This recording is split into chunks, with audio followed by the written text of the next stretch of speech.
Bien-aimés dans le Seigneur, soyez bénis. Nous sommes au jour 8 de notre enseignement. Ce qui veut dire que nous avons fait un chemin d'une semaine ensemble pour cela.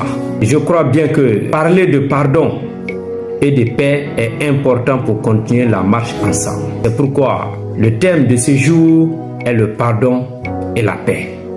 Je t'invite à suivre avec moi deux passages bibliques. Matthieu 6, les versets 14 à 15 dit ceci.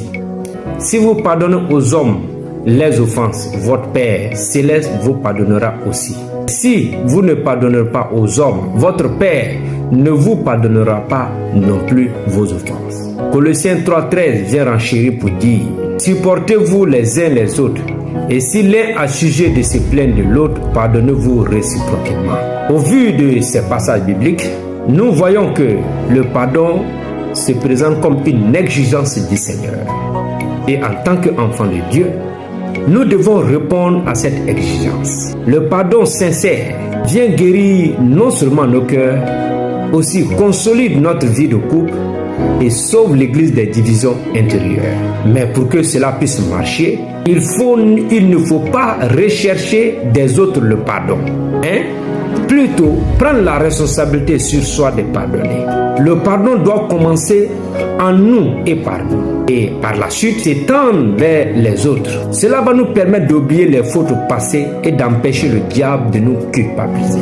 Et aussi, cela permet aux autres de pouvoir aussi reconnaître les différentes erreurs et de se rapprocher de nous. Nous devons savoir que quand nous refusons de pardonner, Dieu tourne ses regards de nous. C'est pourquoi nous devons rechercher la paix avec tous.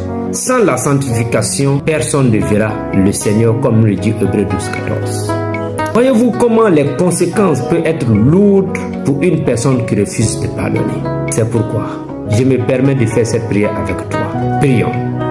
Seigneur, je vais prier pour quelqu'un. Conformément à ta parole dans le psaume 51, 3 à 4, je te prie de révéler à quelqu'un ses fautes. Efface toute la rancune et les amertumes cachées dans les cœurs. Suscite la repentance sincère et accorde ton pardon et ta faveur à tous au nom puissant de Jésus. Amen. Maintenant, je t'invite à suivre les sujets de prière de cette journée. À titre personnel, tu peux prier de la manière suivante. Premièrement, Seigneur, libère-moi de la rancœur, de la colère et de l'amertume. Deuxièmement, Seigneur, guéris-moi des blessures intérieures